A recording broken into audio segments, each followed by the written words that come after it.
ഇതിലാണ് നമ്മൾ വെജിറ്റബിൾസ് കഴുകുന്നത്. ഒരു തക്കാളി, ഒരു ക്യാരറ്റ്, ഒരു സവാള, then വാട്ടർ.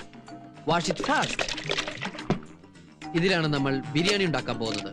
ഓക്കെ, ബിരിയാണിക്ക് ഏറ്റവും നല്ല അരി ബസുമതി റൈസ്. അത് നമ്മൾ വെള്ളമൊഴിച്ച് കഴുകുന്നു. അരി അടുപ്പത്ത് വെച്ച് കഴിഞ്ഞാൽ പിന്നെ വെജിറ്റബിൾസ് കട്ട് ചെയ്യാൻ തുടങ്ങാം.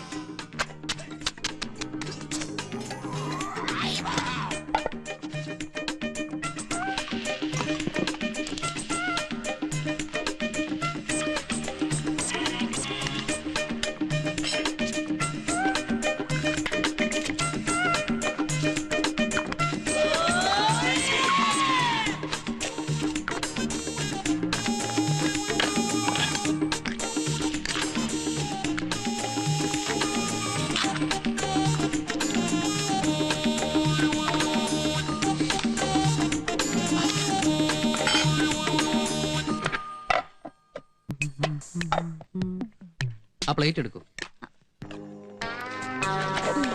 ഇനി അത് രണ്ടാക്കും. അയ്യോ, പൊട്ടിക്കാനല്ല, അതിന് താഴെയുണ്ട്.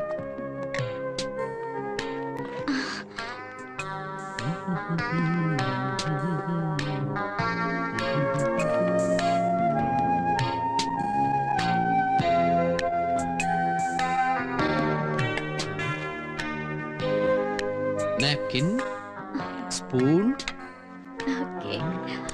ആർത്തി കാണിക്കില്ലേ? ഏത് ഭക്ഷണം കഴിക്കുമ്പോഴും അതിന്റെ ശാസ്ത്രീയ രീതിയിൽ തന്നെ കഴിക്കണം. ഒരു വെള്ളരിക്ക,